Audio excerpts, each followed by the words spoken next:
The sky over Geneva turned orange, then black, then orange again. It was not sunset. It was fire. The alien ships came down like falling stars, hundreds of them, spread across every continent at the same hour. They did not send warnings. They did not ask for surrender. They simply landed, opened their doors, and let out machines shaped like spiders, the size of trucks. Grand Marshal Thessic Voss stood on the bridge of his flagship, the Devouring Light, and watched the blue and green planet grow smaller behind him as his shuttle descended toward the surface. He was not nervous. He had done this many times before, on many other worlds. The pattern never changed. A young, primitive species would look up at the sky one day and see ships they could not fight. They would resist for a few days, maybe a few weeks if they were stubborn. Then they would break. It was simple mathematics. A species with rockets and jet planes could not stand against a species with grav cannons and shield generators. Earth's resistance broke in 9 days. That was fast, even by Vantari Empire standards.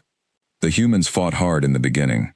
Their fighter jets rose to meet the alien landers and were burned out of the sky in seconds. Their navies fired everything they had at the ships hovering over their oceans, and their missiles bounced off shields like rain on a window. Their armies dug into cities and fought street by street, building by building, and for a while it looked like it might take longer than 9 days. But then, on the 6th day, something strange happened. The fighting grew disorganized. Communication between human military units broke down.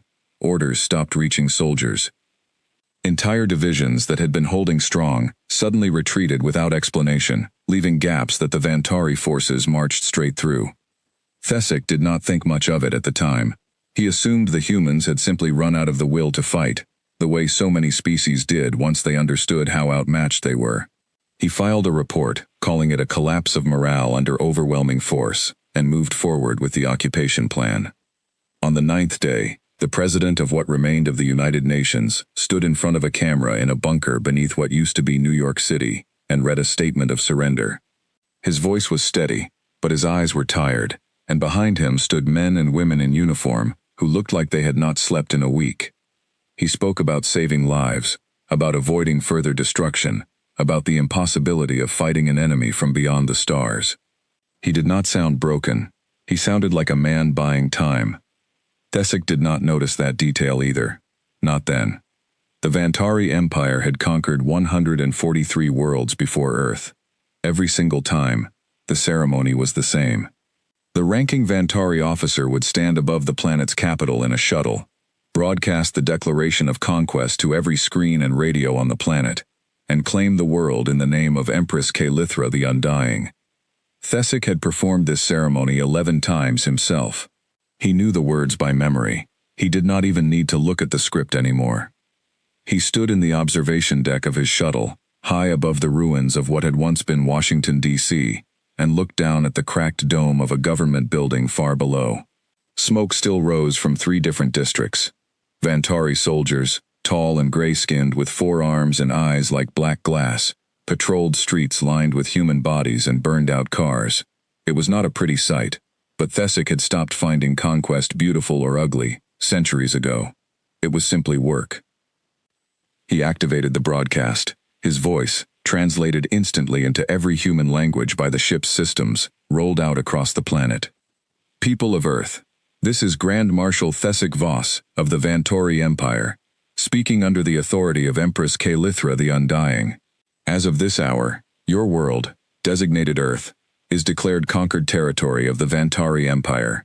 Your governments are dissolved. Your militaries are disbanded. Resistance will be met with lethal force.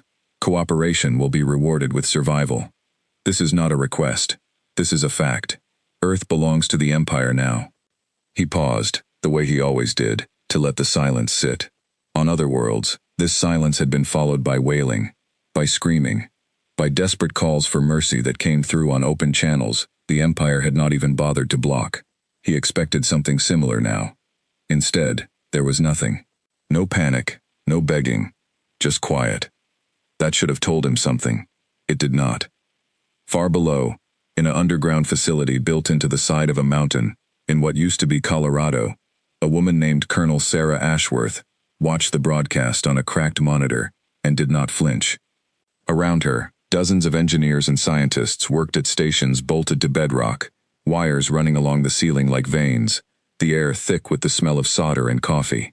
Nobody in the room looked up at the screen when the Grand Marshal made his declaration. They had heard it coming for hours.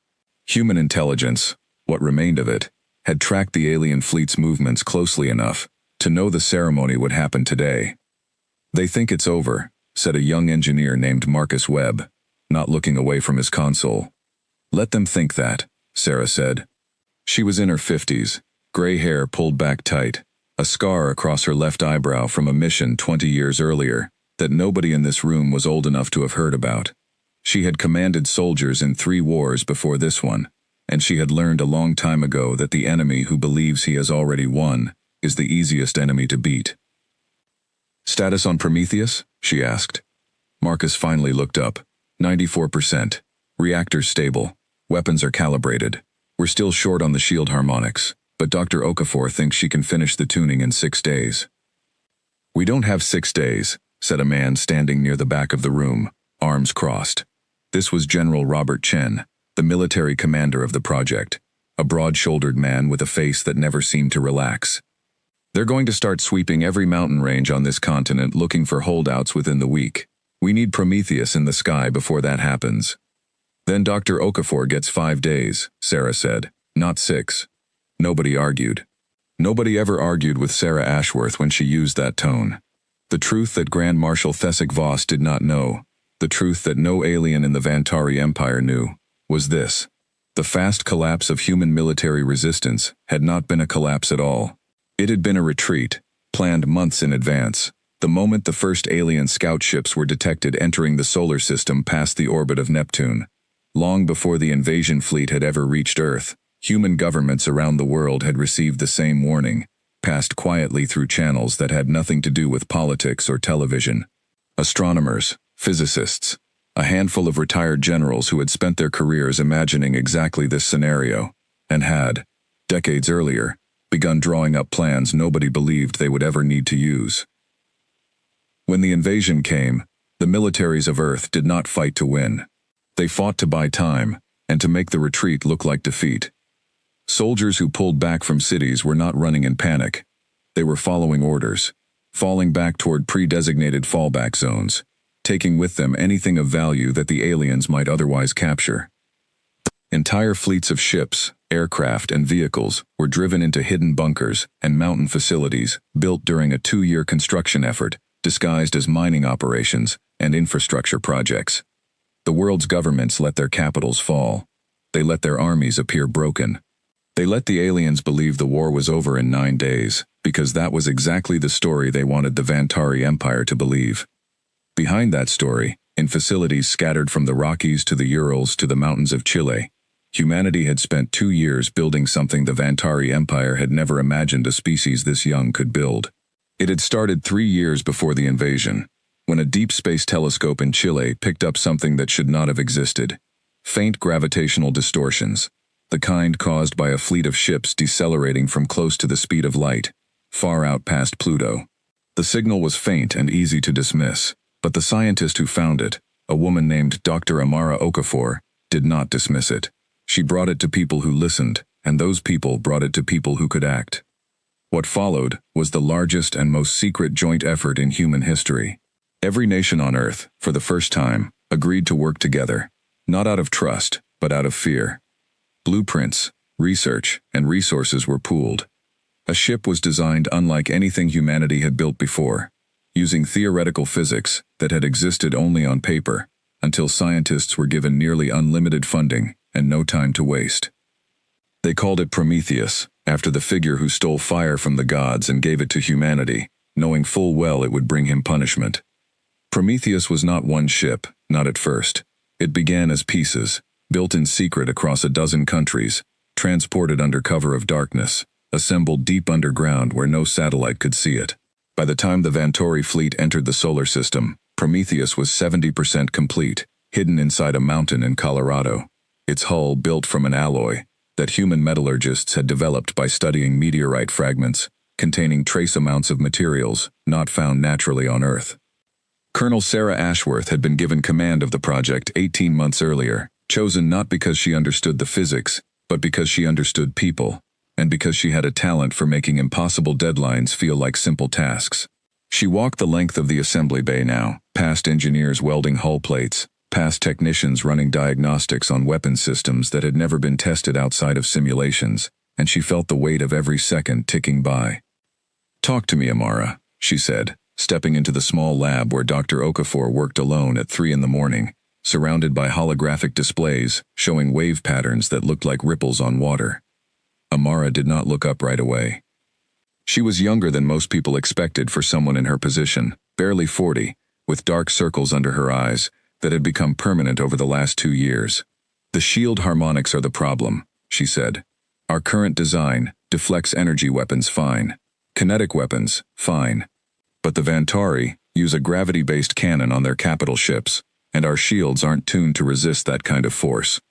If we go up against anything bigger than what we've seen so far, we'll fold. Can you fix it?" "I think so. I need 5 more days." "You have 5 days," Sarah said. "Robert wants 3. Amara finally looked up, exhausted but steady. "Then Robert is going to get people killed." Sarah did not argue the point. She simply nodded, because she agreed, and because she trusted Amara Okafor more than she trusted most generals she had served with over the years. "5 days," she said again. "I'll handle Robert." Above them, unseen, the Vantari Empire continued settling into what it believed was a conquered world. Occupation forces spread across cities, establishing checkpoints, cataloging resources, beginning the slow process of converting Earth into another cog in the Empire's vast machine. Grand Marshal Thesek Voss sent his official reports back to the Empress, describing Earth as pacified and fully under control, and began making plans to return to the capital for the celebration that would follow, the grand ceremony held for every world successfully added to the Empire. He had no idea that 7,000 kilometers beneath the surface of a mountain, in the dark, human hands were putting the finishing touches on a ship that would change everything he thought he knew about conquest. Sarah Ashworth stood at the edge of the assembly bay that night, looking up at the half-finished hull of Prometheus, rising above her, like a cathedral made of steel and hope. It was not finished. It was not tested. It had never fired a shot in real combat. But it was the only thing standing between Earth and total subjugation, and she intended to make sure it was ready. 5 days, she said quietly to herself, watching sparks fall from a welding torch high above. "We can do 5 days."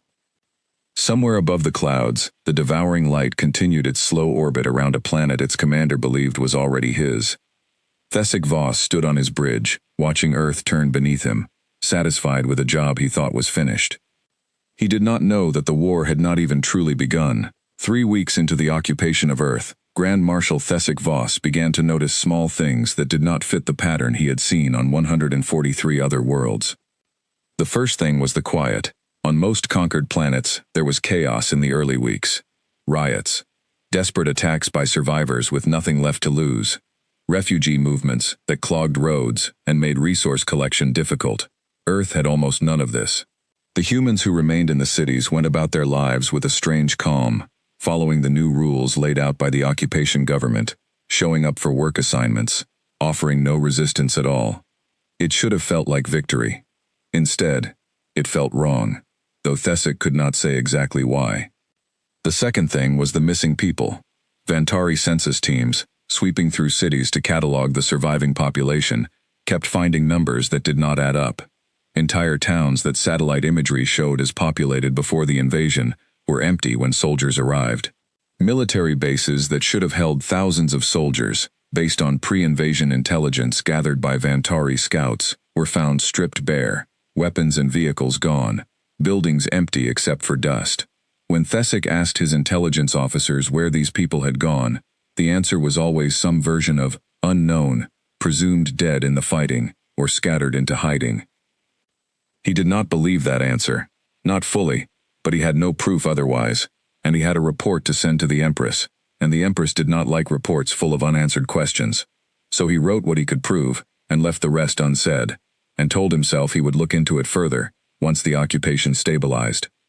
The third thing, and the thing that bothered him most, was a mountain in a place the humans called Colorado. A routine survey flight over the region, conducted by a Vantori patrol craft doing atmospheric mapping, picked up a strange energy reading from deep beneath a mountain range. It was faint, buried under kilometers of rock, and it did not match any known human technology signature in the Empire's database. The patrol commander flagged it as unusual and moved on, because he had 100 other readings to check and no particular reason to think this one mattered more than the rest. The report sat in a queue for 11 days before anyone with enough rank to authorize a deeper investigation even looked at it. By the time that report crossed Thesic's desk, Prometheus was already finished. Dr. Amara Okafor had gotten her 5 days, and she had used every hour of them. The shield harmonics were retuned, tested against simulated gravity weapons, tested again, and finally certified ready by a team of exhausted engineers who had not seen daylight in a week. The final hull plates were welded into place. The weapons systems, built around theoretical designs that used concentrated bursts of directed energy, layered with a kinetic accelerator core, were calibrated and fired in controlled tests deep inside the mountain, the sound of each shot rolling through solid rock like distant thunder. Colonel Sarah Ashworth stood in the command bay on the day of final testing, watching numbers scroll across a bank of monitors, her arms crossed, her jaw tight. Around her, the room was filled with a tension that felt different from the tension of the last 2 years. This was not the tension of racing against time. This was the tension of standing at the edge of something enormous and irreversible. "All systems reporting green," said Marcus Webb from his station, his voice cracking slightly with exhaustion and something close to disbelief. "Colonel, she's ready." Sarah walked to the viewing window that looked out over the assembly bay, and for a long moment she simply looked at Prometheus in silence. The ship was massive, nearly a kilometer from bow to stern, its hull a dull silver gray that seemed to drink in the harsh work lights around it. Along its flanks, weapon ports sat closed and waiting, and near the front, a bridge section jutted forward like the prow of an old sailing ship, a design choice that Amara had insisted on, something about human psychology needing a shape that felt like a ship, and not just a machine. "Get General Chen," Sarah said. "Tell him we launch in 48 hours." Robert Chen arrived within the hour, his face unreadable as always, and listened as Sarah laid out the final plan. It was a plan that had been discussed for months in theory, argued over in secret meetings between the surviving leaders of Earth's nations, refined and revised more times than anyone could count. Now it was no longer theory. "You understand what you're asking this crew to do," Robert said. It was not really a question. "I understand exactly what I'm asking," Sarah said. "We fly to their capital world. We do not hide. We do not run.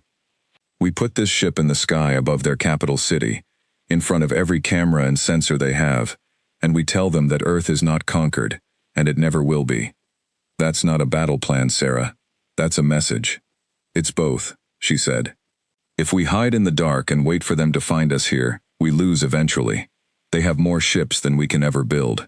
But if we go to them, if we show every world in their empire that a young species built a ship that could reach their capital and survive, we change what this war is about. We're not fighting to survive anymore. We're fighting to make them afraid." Robert was quiet for a long moment, and then he nodded, slowly. "Who's commanding her?" Sarah did not hesitate. "I am." "You're 56 years old, Sarah. You haven't flown combat in 20 years. I'm not flying her. I'm commanding her. There's a difference, and you know it." She turned to face him fully. "This ship was my project from the first day. I am not sending a crew somewhere I won't go myself." Robert Chen had known Sarah Ashworth for 15 years, and he knew there was no argument that would change her mind once it was set. He simply nodded again, and reached out to shake her hand, an old gesture from an old world that felt strangely important now. "Then I'll see you off," he said. The crew of Prometheus was assembled from every corner of the world that remained free, 312 men and women, chosen not just for skill, but for the particular kind of steadiness that the mission required. There was Lieutenant Commander Diego Reyes, a former fighter pilot from Mexico City, who had lost his entire squadron in the first days of the invasion, and had spent the last 2 years training on Prometheus's flight simulators, until he could fly her through a hurricane blindfolded. There was Chief Engineer Yuki Tanaka, who had helped design the reactor core, and knew every bolt of the ship's inner workings better than she knew her own apartment, which she had not seen in over a year. There was young Ensign Priya Sharma, barely 23, assigned to weapons control, who had grown up watching old science fiction films with her grandfather, and now found herself preparing to fire real weapons at real aliens, above a planet none of them had ever seen. Dr. Amara Okafor would fly with them too, insisting that the shield system she had designed needed someone who understood them intimately, in case something went wrong during the journey, which everyone privately expected something eventually would. The night before launch, Sarah walked through the ship alone, moving through corridors that still smelled faintly of fresh welding, past crew quarters where people tried to sleep and mostly failed, past the mess hall where a handful of engineers sat together not talking, just sitting with each other because none of them wanted to be alone. She found Amara in the shield control room, running one final diagnostic even though there was nothing left to check. "You should sleep," Sarah said. "So should you," Amara replied, not looking up. Sarah leaned against the doorway. "Do you think it'll work?" Amara finally stopped typing and turned to face her. "I think the math is sound. I think the shields will hold against anything short of a direct capital ship broadside. I think the weapons will do real damage. I think Diego can fly this ship through anything they throw at us." She paused. "Whether it works depends on more than math, though. It depends on them being surprised enough, for long enough, that surprise matters." "They will be surprised," Sarah said. "Nobody has ever done what we're about to do, not in the history of their entire empire." "That's what worries me a little," Amara admitted. "We don't know how they'll react to something they've never seen before. Fear can make an enemy dangerous, in ways you can't predict." Sarah considered that for a long moment. "Good," she finally said. "Let them be afraid.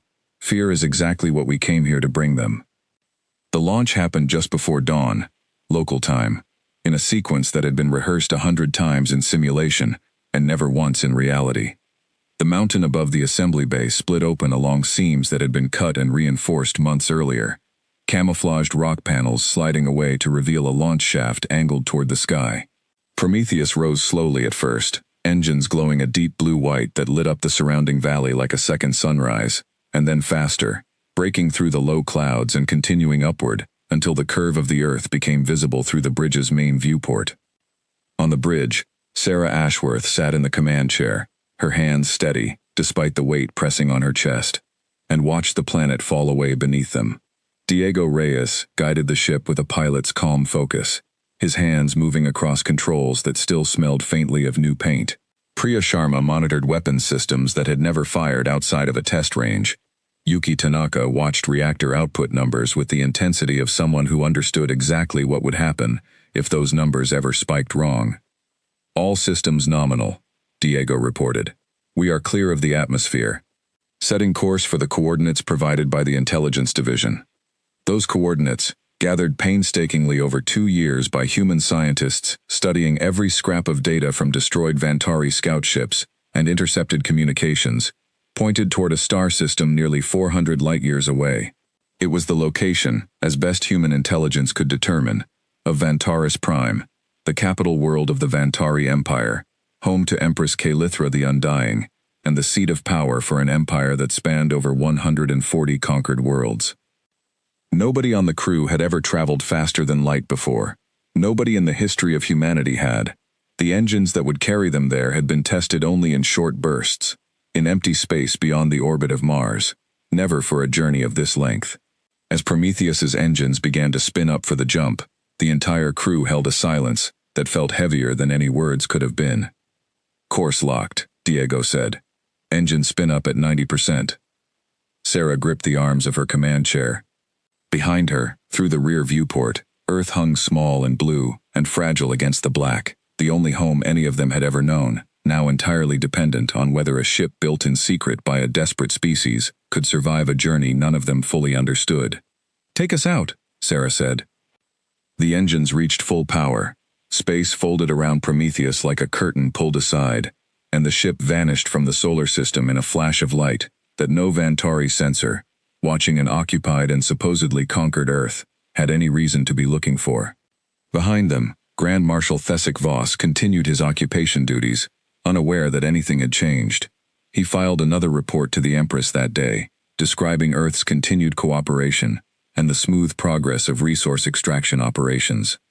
He had no idea that somewhere in the vast dark between the stars, A ship carrying the full weight of human defiance was already racing toward the very heart of his empire, carrying 312 people who had decided that quiet occupation was not the same thing as surrender. 400 light-years away, on a world of golden spires and endless cities that stretched from horizon to horizon, Empress Calithra the Undying sat upon a throne, carved from a single fallen star, entirely unaware that her empire's peace was about to end. The jump through folded space lasted 11 days by the ship's internal clock, though nobody on board could say for certain what that meant in any normal sense of time. Inside the strange bright nothing of the fold, the stars did not move. The engines hummed with a low, constant vibration that everyone on the crew eventually stopped noticing, and Prometheus carried 312 human beings toward a destination none of them had ever seen, except in intelligence reports and computer models. Sarah Ashworth spent most of those 11 days walking the ship, checking on every department, talking to every crew member she could find awake. It was not strictly necessary. Yuki Tanaka's engineering teams had everything running smoothly. Priya Sharma's weapons crews ran drill after drill until their responses became pure muscle memory. But Sarah understood something that came from decades of commanding people in dangerous places. A crew that saw their commander walking among them, calm and present, fought better than a crew left alone with their fear. She found Diego Reyes on the bridge during what the ship's clock called the night cycle, sitting in the pilot's chair even though there was nothing for him to actually pilot while they moved through the fold.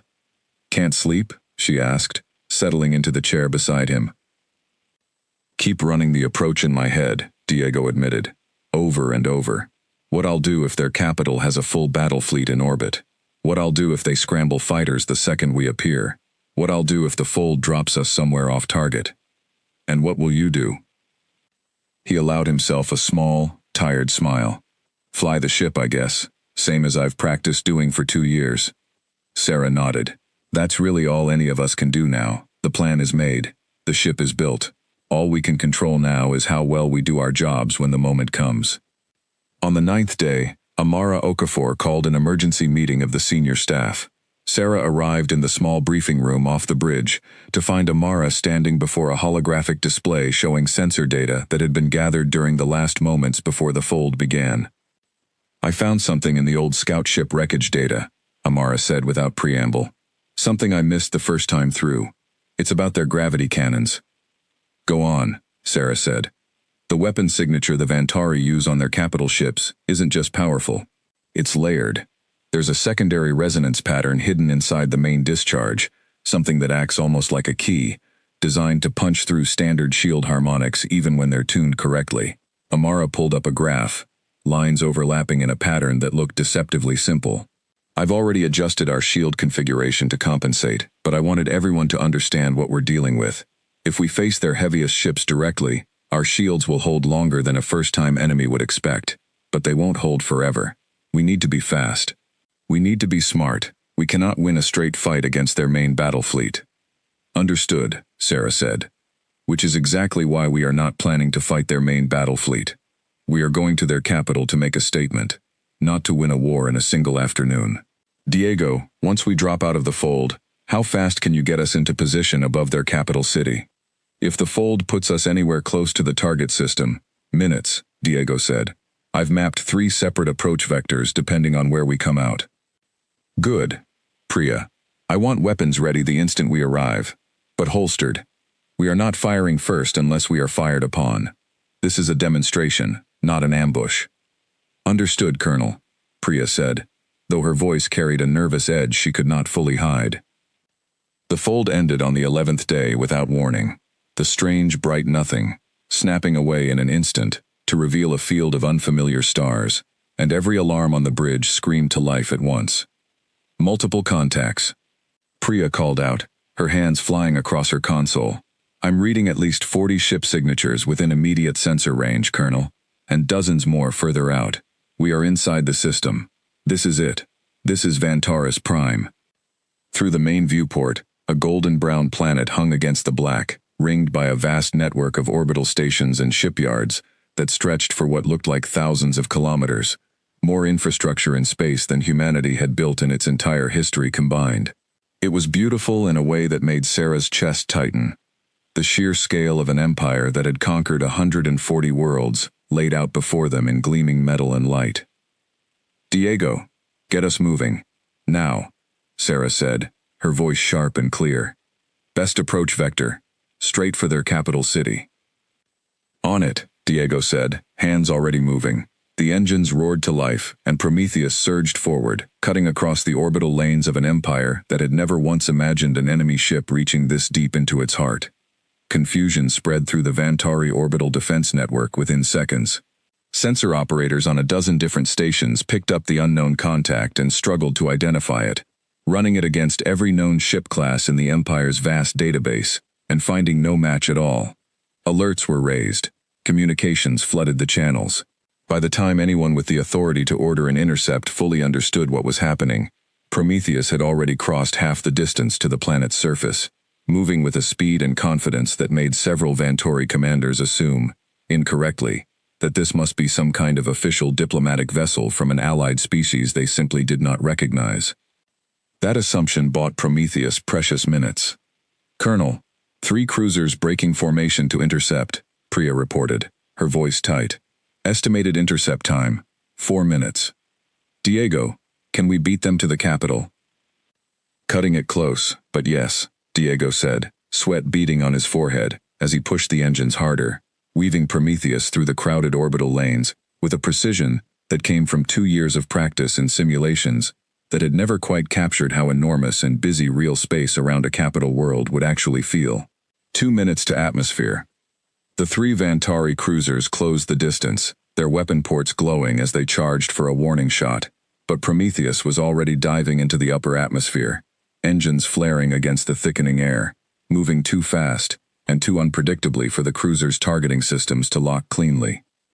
Below them, the capital city of Vantaris Prime spread out like something from a dream humanity had never dared to have. Towers of gold and pale stone, rising kilometers into the sky, connected by bridges of light, streets filled with a species that had never once, in the entire recorded history of their empire, seen an enemy warship in their own skies. Grand Marshal Thesic Voss was not present for this moment. He remained on Earth, still unaware, still filing his reports of a quiet and pacified world. But Empress Kalithra the Undying was present, standing on the observation balcony of her palace, discussing trade routes with an advisor, when the sky above her capital tore open with the roar of alien engines, and a ship unlike anything the Empire had ever built descended out of the clouds. The advisor's words died in his throat. Kalithra, who had ruled for over 300 years, and had seen 140 worlds bow before her armies, felt something she had not felt in longer than she could remember. Genuine, cold surprise. Prometheus slowed as it entered the airspace directly above the palace district, engines throttling back until the great ship hung suspended in the sky, like a dark cloud that refused to move, casting a shadow over golden towers that had never known shadow from anything but the sun. On the bridge, Sarah Ashworth rose slowly from her command chair, watching through the viewport as the capital of the Vantari Empire spread out beneath them in stunned, frozen silence. "Priya," she said quietly, "open every channel, every frequency they use. I want this broadcast to reach every screen on this planet, the same way their declaration reached every screen on ours." "Channels open, Colonel," Priya said. "You are broadcasting." Sarah stepped forward until she stood directly before the main viewport, the golden city of an empire that had declared her world conquered, spread out beneath her ship. She thought, briefly, of Robert Chen's handshake before launch, of Amara's tired eyes after 5 sleepless days, of every engineer and soldier and scientist who had given 2 years of their life in secret to build the ship now casting its shadow over an alien capital. She activated her microphone, and her voice, translated instantly by systems built from data stolen off destroyed Vantari scouts, rolled out across every screen and channel on Vantaris Prime. "People of the Vantari Empire, this is Colonel Sarah Ashworth, of the planet you call Earth. Below, in the streets of the Golden Capital, 100 million eyes turned upward at once toward the dark shape now hanging in their sky, and for the first time in 3 centuries, the Vantari Empire learned what it felt like to be afraid. You declared our world conquered," Sarah Ashworth continued, her voice steady and carrying across every channel on Vantaris Prime. You told us our governments were dissolved, our militaries disbanded, our resistance finished. You were wrong. What you conquered was a story we allowed you to believe, while we built something you never expected a species as young as ours could build. This ship is proof that Earth is not conquered, and it never will be. Inside the palace, Empress Calithra the Undying stood frozen for only a moment, before 3 centuries of ruling an empire reasserted itself. She turned sharply to her advisor. Get me fleet command, now. I want every ship in orbital range converging on that vessel immediately. Your Majesty, the ship has not fired a single shot, the advisor said carefully. It is broadcasting, not attacking. I do not care if it is reciting poetry, Calithra snapped. An enemy warship is sitting above my palace. I want it destroyed or captured within the hour. Orders tore through the Vantari command network, and within minutes, ships that had been stationed throughout the system began changing course, converging toward the capital from every direction. On the bridge of Prometheus, Priya Sharma watched the sensor display fill with new contacts, dozens at first, then dozens more. Colonel, they're mobilizing everything, Priya said. I'm counting at least 60 ships now inbound, and that number is climbing. Some of these are heavy cruisers. I'm also reading what looks like a capital-class dreadnought powering up in high orbit. Sarah kept her eyes on the golden city below, watching as small aircraft, civilian craft caught in a panic they did not understand, scattered away from the airspace around her ship. How long until the nearest cruisers reach weapons range? 6 minutes for the closest group, maybe 8 for the rest. Diego, prepare for evasive maneuvers, but hold position as long as you safely can. Amara, shields at full readiness. Priya, weapons hot, but we still do not fire first. Colonel, with respect, Diego said, not turning from his controls. We came here to send a message. I think the message is sent. Every reason to still be here just walked out the door the second they scrambled 60 warships. Not yet, Sarah said. There's one more thing I need them to hear. She reopened the broadcast channel, and her voice rolled out across the capital once more, calm, even as alarms began sounding throughout the city, and defense ships raced toward her position from every direction. To Empress Calithra, and to every citizen of this empire listening, we did not come here today to destroy your capital. If we wanted to, we could have opened fire the moment we entered your system, and many of you would already be dead. We chose not to. We came here to prove a simple fact. Your empire has conquered 140 worlds by convincing each one that resistance was hopeless before the fighting even began. That will not work on Earth. We will not be the 144th world added quietly to your collection. Withdraw your occupation forces from our planet, and we will withdraw this ship from your sky. Refuse, and you will learn exactly how far a united and desperate species is willing to go. The broadcast ended. On the bridge, Priya's voice cracked with tension. Colonel, lead cruiser group is entering weapons range in 90 seconds. Diego, take us up and out. Evasive pattern Theta, Sarah ordered. We've said what we came to say. Now let's see if they're smart enough to listen, and fast enough to survive us if they're not.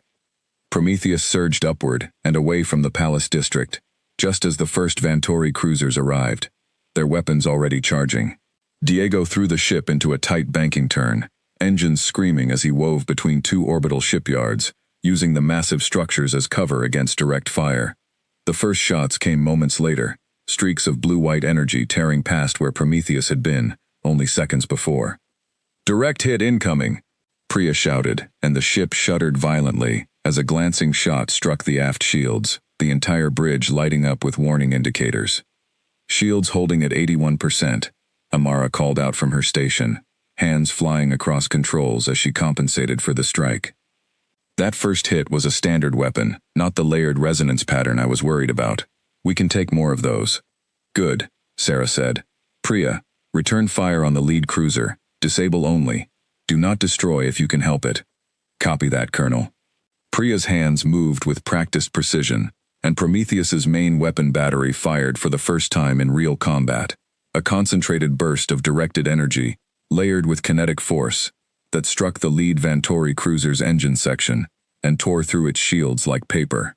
The cruiser lurched violently off course, engines flaring and dying, drifting now with no propulsion, alive but no longer a threat. On the bridge of a nearby cruiser, Fleet Commander Vesic Doran watched the lead ship go dark and felt something cold settle in his stomach.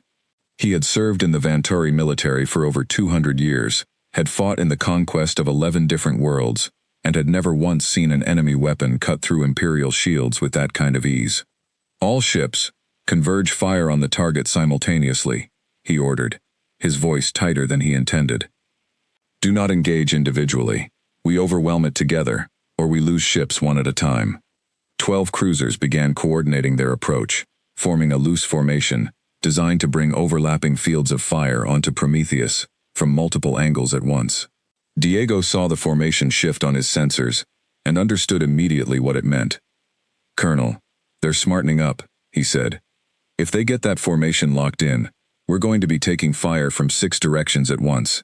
Our shields might hold against 1 hit at a time, but not against 6 simultaneous strikes." "Then don't let them get the formation locked in," Sarah said. "Take us through the middle of them, force them to hold fire, or risk hitting each other." Diego grinned despite himself, a tired, adrenaline-soaked grin. "Now that's a plan I like." He pushed the throttle forward, and Prometheus dove directly into the heart of the forming Vantari formation, weaving between cruisers with barely meters of clearance, close enough that several Vantari gunners hesitated to fire, for fear of striking their own ships. The maneuver bought them time, but not safety.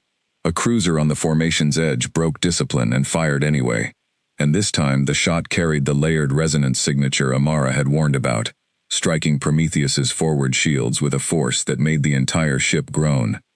"Shields down to 52%, Amara called out, alarm clear in her voice now. "That one hurt. I don't know how many more of those we can absorb."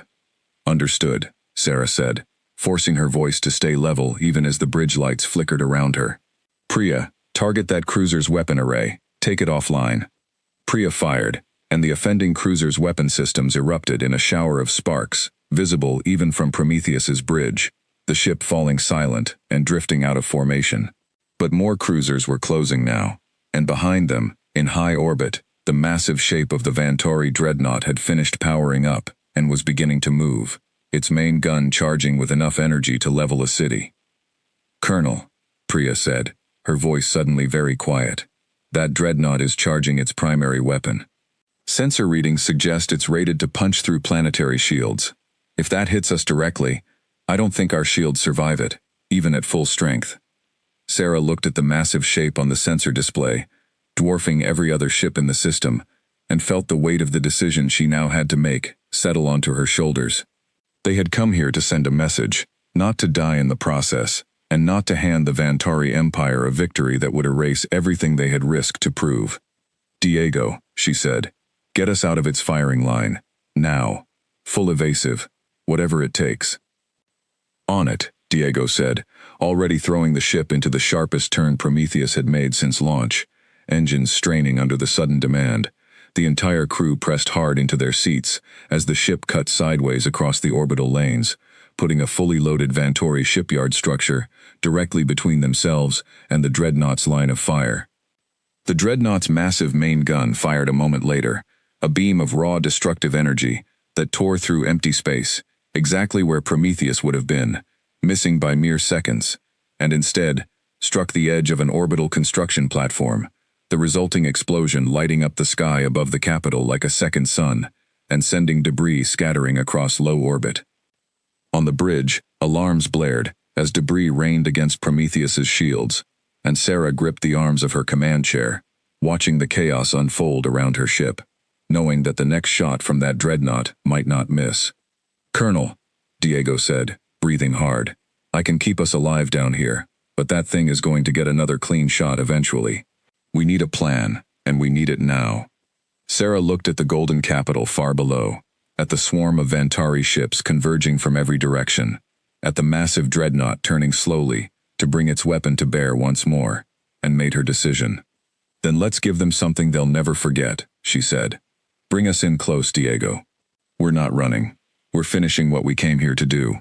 "Bring us in close," Sarah had said, and Diego Reyes did exactly that, pushing Prometheus into a dive that carried the ship directly toward the massive dreadnought, turning slowly above the capital, close enough that the smaller Vantori cruisers could no longer fire without risking a hit on their own flagship. "Colonel, what exactly is the plan here?" Amara asked, her hands still moving across her console, monitoring shields that had already dropped to 44% and were not recovering fast enough. "The plan is that we cannot outrun that dreadnought's main gun forever, and we cannot outshield a direct hit," Sarah said. "So we make sure it never gets a clean shot again. Priya, target the dreadnought's main weapon array directly. Everything we've got." "Colonel, that array is the most heavily shielded section on the entire ship," Priya said. "Our sensors are showing shield density 3 times what we saw on the cruisers." "I know. That's why we're not firing from range." Sarah turned to Diego. "Take us in as close as you can get without ramming her. Priya, when I give the word, everything we have, right into that weapon housing." Diego nodded, jaw set, and pushed Prometheus into a course that carried the ship along the dreadnought's flank, close enough now that the massive vessel's hull filled the entire viewport, gray gold plating stretching out in every direction like the side of a mountain. Cruisers that had been converging on Prometheus broke off in confusion, their weapons crews unable to fire without risking catastrophic damage to their own flagship. Aboard the dreadnought, Fleet Commander Vesic Doran watched the small human vessel dive dangerously close, and felt a spike of alarm cut through the cold professionalism he had maintained through 2 centuries of service. "They're inside our point defense envelope," he shouted. "Rotate the ship, get distance, now." But the dreadnought was enormous, built for overwhelming firepower rather than agility, and turning its massive bulk took time that Prometheus did not intend to give it. "Now, Priya," Sarah called out. Priya fired everything Prometheus had, every weapon port along the ship's flank opening at once, a concentrated wave of directed energy and kinetic force, slamming directly into the dreadnought's main weapon housing at point-blank range. The impact lit up the sky above Vantaris Prime like a second dawn, the sound of it rolling across the capital city below in a wave that rattled windows kilometers away. The dreadnought's main gun, the weapon capable of punching through planetary shields, erupted in a cascade of secondary explosions, the housing tearing open and venting fire and debris into the vacuum of space. On the bridge, Prometheus shook violently from the force of its own weapon's discharge combined with the shockwave of the explosion, but held together. When the light faded, the dreadnought's main weapon was gone, a smoking, twisted ruin, where its primary armament had been only seconds before. "Direct hit," Priya said, her voice shaking with adrenaline. "Their main gun is offline. I'm reading no immediate threat of it firing again." A stunned silence fell across the Vantari fleet. Cruisers that had been closing in slowed, uncertain, watching the human ship that had just disabled their empire's mightiest weapon at point-blank range without being destroyed in the attempt. Fleet Commander Vesic Doran stared at his own sensor readings in disbelief, watching the smoke pour from his flagship's ruined weapon array, and understood in that moment that the numbers he had trusted for 2 centuries no longer made sense. Inside the palace, Empress Kalithra the Undying watched the same scene unfold on a massive display, her advisors around her utterly silent. She had ruled for over 3 centuries. She had conquered 140 worlds. She had never once seen her fleet humiliated in her own home system, above her own capital, by a species her empire had declared conquered only weeks earlier. "Your Majesty," her advisor said carefully, "our remaining ships still outnumber that vessel by a significant margin. We can still destroy it." "At what cost?" Kalithra said quietly. "That single ship just disabled the primary weapon on our most powerful vessel, in front of every camera and sensor on this planet. Every citizen in this empire just watched it happen. Every conquered world is watching it happen right now, through channels we cannot fully control." She turned away from the display, her mind working through implications that went far beyond this single battle. "If we destroy that ship now, at the cost of half our home fleet, what does that prove? That we needed our entire capital defense to kill one enemy vessel? That is not a victory. That is a confession of weakness." On the bridge of Prometheus, Sarah Ashworth watched the Vantari fleet hesitate, ships holding position rather than closing in, and understood that the moment she had gambled everything on had finally arrived. "Priya, reopen the broadcast," she said. "Channel open, Colonel." Sarah stood before the viewport once more, looking out at a fleet that outnumbered her single ship many times over, a fleet that could still, in theory, overwhelm and destroy Prometheus through sheer numbers if it chose to. But she had seen the hesitation in their formation, had watched cruisers slow and pull back, and she understood that the message had already landed harder than any weapon could. "Empress Calithra," she said, her voice carrying across every channel on the planet once more. "You have enough ships remaining to destroy us. We both know this. But you also know what destroying us will cost you, and what it will not undo. Every world in your empire has just watched a single ship, built by a species you declared conquered, disable your flagship's primary weapon above your own capital. That knowledge cannot be taken back, no matter what happens to this ship in the next few minutes. We are prepared to fight to the last if you choose to attack. But we came here offering a simple choice. Withdraw your forces from Earth, and this ends today, with your empire's strength intact, and this story never needing to grow any larger than it already has. Continue this fight, and we promise you, this will not be the only human ship you ever see in your skies." The silence that followed stretched long enough that Priya's hands hovered anxiously over her weapons console, ready to fire again if the answer came in the form of an attack. Inside the palace, Calithra stood very still, weighing 3 centuries of pride against a calculation she had never before been forced to make. An empire held together not merely by force, but by the belief among 140 conquered worlds that resistance was impossible. That belief had just been shattered above her own capital, and no victory purchased with her home fleet's blood would restore it. A costly battle here, even a winning one, would tell every world watching that the price of resisting the Vantari Empire was survivable, and that was a lesson far more dangerous than the loss of one distant, insignificant colony world called Earth. "Stand down the fleet," she said quietly. Her advisor's head snapped toward her. "Your Majesty." "Stand down the fleet," Calithra repeated, sharper this time. "Open a channel to Grand Marshal Voss on Earth. Order the immediate withdrawal of all occupation forces, effective immediately." Word reached the Vantari fleet within minutes, and one by one, the cruisers surrounding Prometheus began to pull back, weapons powering down, formations breaking apart. Fleet Commander Vesik Doran watched the order come through, with a complicated mixture of relief and disbelief, and gave the command to withdraw without argument. On Earth, 400 light-years away, Grand Marshal Thesik Voss received the Empress's order in the middle of a routine status meeting, and read it 3 times before he fully understood what it meant. Within hours, Vantari transport ships began lifting off from cities across the planet, occupation forces boarding in silence, leaving behind checkpoints and equipment in their haste to comply with an order that had come with no explanation attached. By the time Thesik boarded his own shuttle to leave the world he had declared conquered only weeks earlier, he still did not fully understand what had happened above the capital, only that something had gone very wrong, somewhere far beyond his own command. Prometheus remained above Vantaurus Prime for 6 more hours, shields still raised, weapons still ready, until confirmation came through official channels that Earth's skies were clear of every Vantari vessel. Only then did Sarah Ashworth give the order to set course for home. The journey back through the fold felt shorter than the journey out, though the ship's clock insisted it took the same 11 days. When Prometheus finally emerged back into the solar system, Earth hanging blue and whole and free before them, the entire bridge crew found themselves in a silence too full for words. Diego brought the ship down through the atmosphere with the same careful precision he had used to fly it out, guiding Prometheus back into the mountain that had built her, back to a launch bay filled with engineers and soldiers and scientists who had spent 2 years building a ship none of them had been certain would ever return. Robert Chen was waiting on the landing platform when Sarah walked down the ramp, and for a long moment neither of them said anything at all.